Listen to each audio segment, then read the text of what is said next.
Well, what do you do when you're super bored and have nothing to do? Play with Snapchat.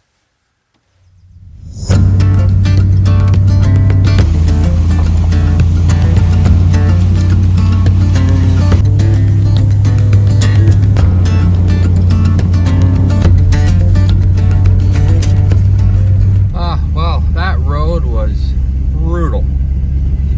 They just graded it too, like maybe a month ago. And it wasn't perfect, but it was definitely way better. But old girl did well. Vlogged it basically the whole way here because me having to work kind of put a damper on the time we wanted to leave. And with no power, we couldn't get gas. And today was a good day, you know, like out of any, to just say screw it and cancel our plans. But we're pulling through. Temperature is about 12 degrees, so it's going to be a cool evening, that's for sure. But we're about 60 kilometers in the backcountry, and we're just pulling into where we're going to camp for tonight. Good old Ross Lake. It's been about 3 years, 4 years even maybe, since we've been here. So for those of you that don't know, or you're maybe not from here, like, you usually go to the info board there to find out what sites are available. And I'm not seeing anything, so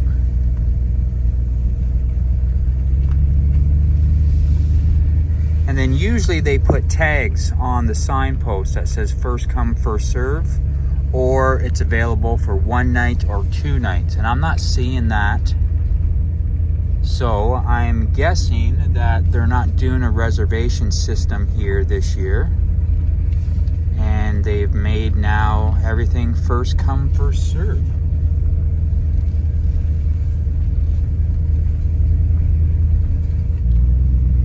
No, see, because they have satellite and stuff. That's the host. Solar panel, they have a host living on site. So Tamis might not work up here. Yeah, the grass cutting machines all over there. So, but look at how beautiful it is. The water is definitely way down, like it was in our one video. All right, wow, we made it to our camp spot. We did go over to the host, but nobody answered. Like I said, we usually camp over there, but we just kind of thought for him, keeping him as clean as we can, because it's definitely going to be wet. We don't want to be in one of the dirty sites. So truck is definitely dirty, but we're just setting up camp now and kind of getting everything ready. It's not going to be much today because we're sleeping in the back and going old school.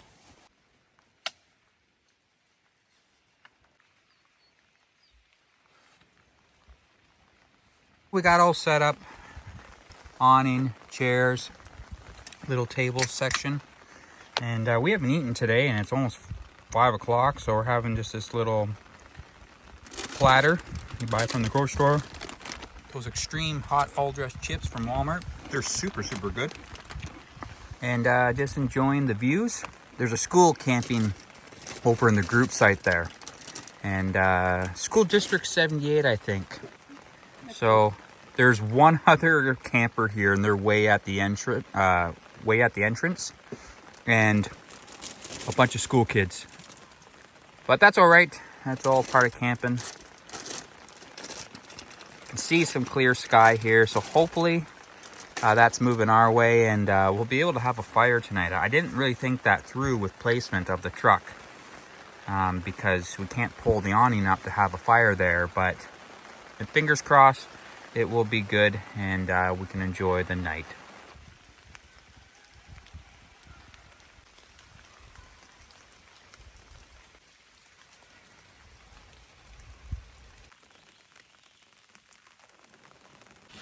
Well, it's been about an hour and a half.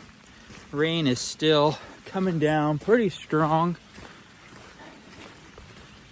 Kind of sucks when you got a dog with the type of hair Mavic has, because if he gets soaked, he's drenched, he's cold. We have towels and everything, but crossing our fingers the rain stops here. It's now time to use the amenities.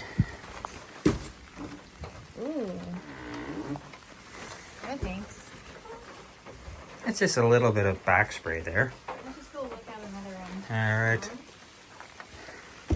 Probably could have brought a door out. Let's check. I know this door is open, but maybe it's some... Oh, they got it all blocked off. Thank God the views are nice.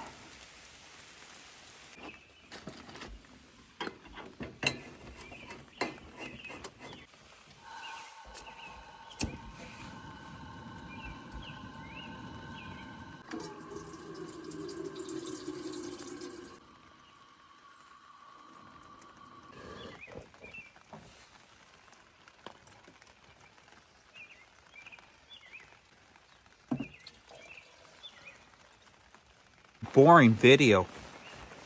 It's hard to make content when it's pouring rain and... We would have no problem walking around and stuff. It's just not work.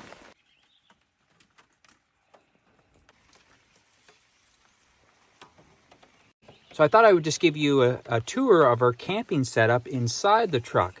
Now this is how kind of our whole like overlanding bug happened. You know, as soon as we bought this truck, we realized, hey, we can camp in the back of it and be pretty comfy. So my favorite part about camping in the back of the truck is trying to make it as cozy as possible. So doing things like, you know, the battery power fireplace, the fake plants, some of like, you know, the knickknacks around. It just kind of makes it feel cozy and kind of fun. So we're just using for the bed. In the beginning, we were using a double air mattress.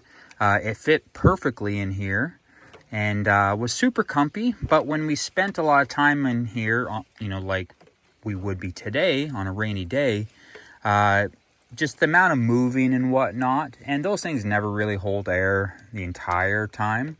So, you know, by the early morning, we're basically sleeping on the hard ground of the truck, and was definitely, you know, kind of a pain in the butt, but at that point you just don't care. So now we are just using, we have a 2-inch and then a 1 and I think a 1/2 inch foam mattress pad. Now as you can see that it's definitely tight here, but it's big enough. Cheyenne sleeps here, I sleep here, and then I kind of just tuck my legs up over here. Sometimes if we're just going just for like the simplicity, we won't have our little kitchen center entertainment unit, whatever you want to call it. We'll just have everything spread out, and then it is definitely super comfy. Up front here, we have some privacy and curtains that we just put across. All the back windows are tinted at about 20%. So they are pretty dark, so we're not too worried about people, you know, sneaking a look. We do have curtains for each window, but we just didn't put those in today. This is just a cheap shoe rack from Walmart. I think it's like a $9 shoe rack. You put it together yourself, and it was just something super cheap, and it worked. We have done some cooking in here with our small little stove. We'll put it up top here. We've made coffee, you know, done a little bit of cooking. We have in here our little all powers battery bank, which works good. It's a great place to put, you know, some pots and pans, our plates, utensils. This is our basket that we usually keep there when we have it all set up in our overlanding setup. But now this is just where we keep our spices, our coffee, lighter, things like that. And then down here, we usually keep the toilet paper. And then, as you guys have seen, this is my utensil kit. Sometimes, depending on just the weather, we will enter the truck in the front and then climb up through it. Or we'll use that side door, just again, depending on the weather. If we don't want to track the mud with our shoes here, then we will get in the front as kind of like an entry door or our mud room, and then just climb up and over. What's also nice about the Denali is it's got lights just right there. And then it's also got lights right there. We have USB power back here too. You can see that right there. Oh, right there. But that was in the beginning. Now, you know, we're lucky enough to have a couple power stations, so that's what we use. But, you know, it did come in handy. And we also have 2 more cigarette lighters that we have USB charging ports just on the other side of the seat there. So definitely pretty cozy. Tonight we're just going to be using this blanket's kind of our top piece, just more for looks.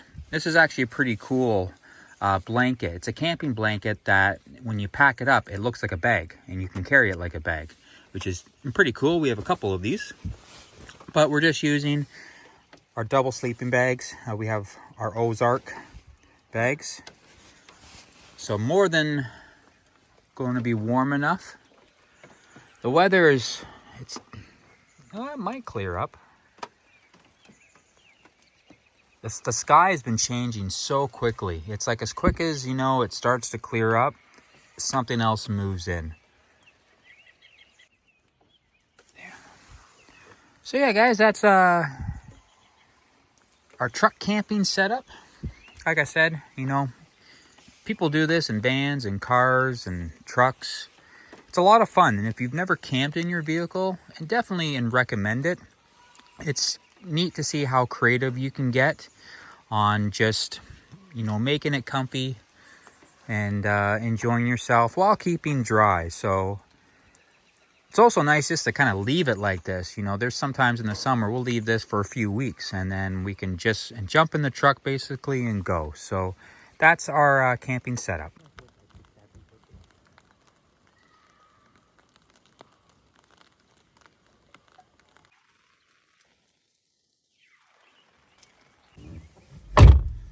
Well, we've moved into the truck. Definitely got to put that cover back on because it does kind of ruin the romance. I take that off because my locking and mechanism's broken, so I can't pop the glass. But with that off, I can manually pop it, which is just sometimes nice to be able to pop that and look at the view. But yeah, this is camping in the back of your truck. So glamorous. Poor Maverick. He's depressed. You want to come back here?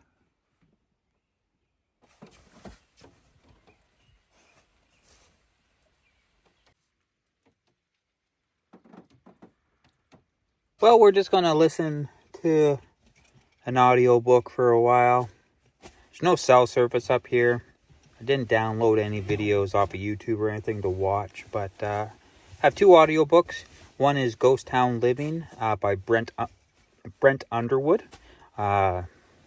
Most likely, a lot of you have heard about that channel. He owns a ghost town, and he wrote a book, and awesome channel. Definitely one of our favorites. And then The Walking Dead Road to Wilby, I think, or something like that. That's not right. That doesn't sound right, does it? It's a road to somewhere. But,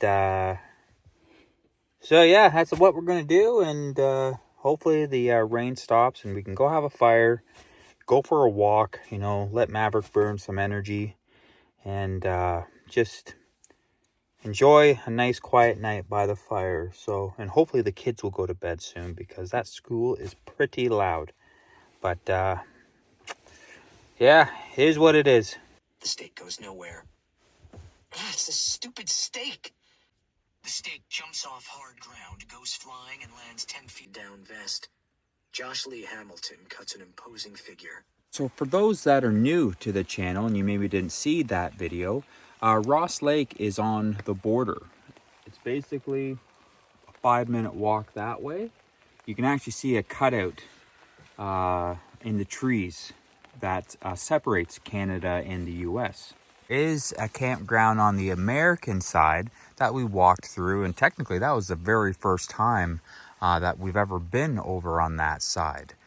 The road does continue on quite a way, but you can't get to anything once you're past the campground. Sky is, as you can see, super blue right there, but it's still raining. So we've just been kind of keeping hunkered down, trying to stay as dry as we possibly can. But I think we're gonna cook up some food here and then kind of go from there. So don't judge. But we're having the same thing we've had now in our last kind of, well, maybe not our last cooking video, but we're doing the and rib sandwiches again because they're just so darsh good. Never mind. I'm not even gonna bother trying to say that again. Cheyenne prepped everything up.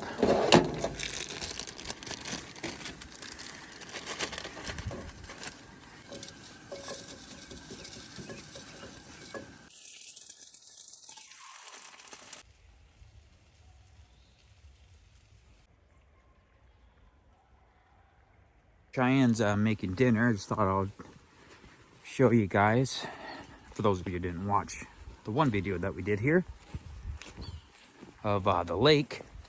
Now, because this lake does go, we have the small tail end of it, and the US has the big, nice part of this lake, but it still is beautiful when the water's all the way up here. Gorgeous. This is why this is one of our favorite campgrounds. But they have a dam on their side, and they close that dam when the water levels start to get low to keep it, you know, nice and pristine over on their side. They have control of it. And then all we get is this whole bunch of tree stumps. Zoom in for you guys there. All trees that have been cut. But the water does usually go all the way here. We still do have, lucky enough, a little bit of a creek that flows through. You guys can see that. But the water will come all the way up here. That's a little island, so you know people would swim across. Beautiful, beautiful campground.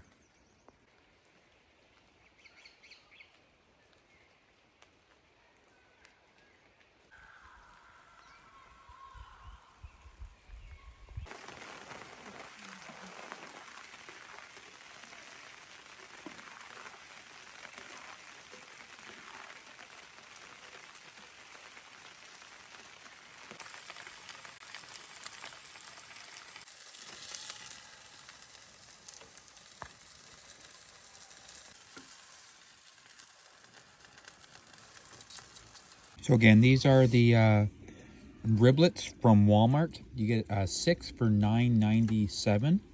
Super good deal. Comes with the barbecue sauce. Today was the first time we actually used the barbecue sauce that came with it. It's not as good a barbecue sauce as the one that we buy, but it's still really good. And then because Cheyenne prepared it, it's got this green stuff here. Habanero cheese and sauteed onions, which definitely make it just that much better, I think. The cheese was a really good idea. The green stuff is, tastes like earth.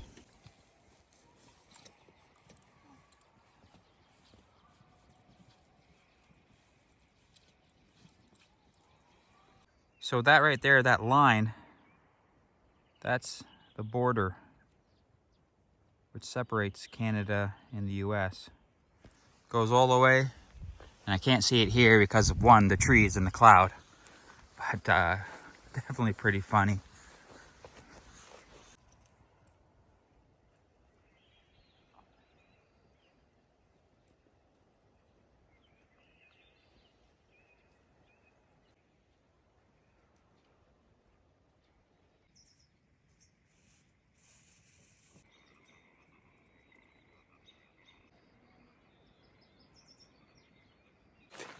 Feels so good that the rain has actually stopped enough that we can go for a walk.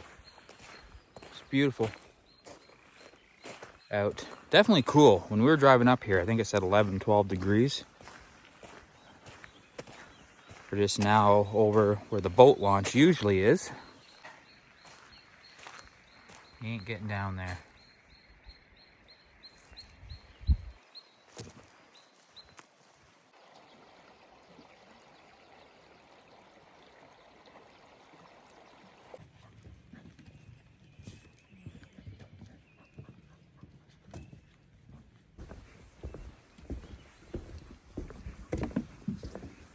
forgot our tripod.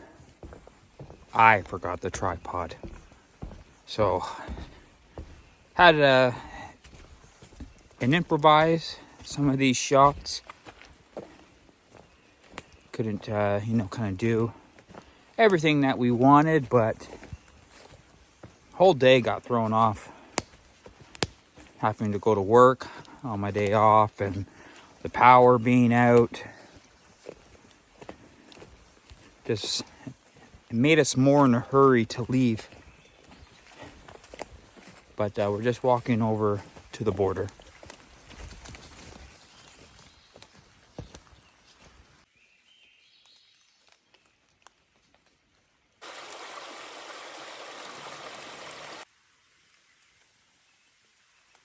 Well, guys, we're in Canada.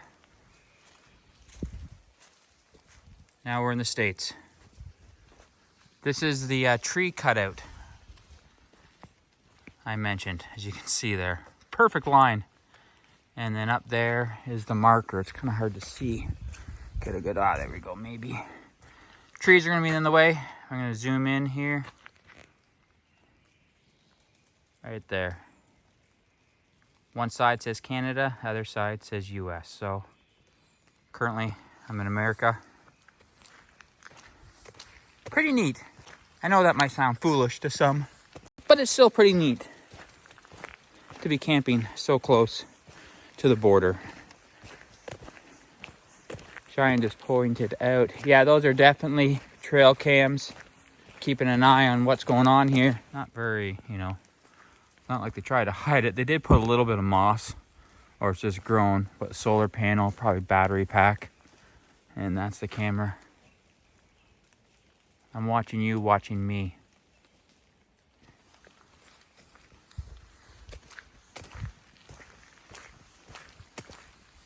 I'm sure there's probably many, many more around here.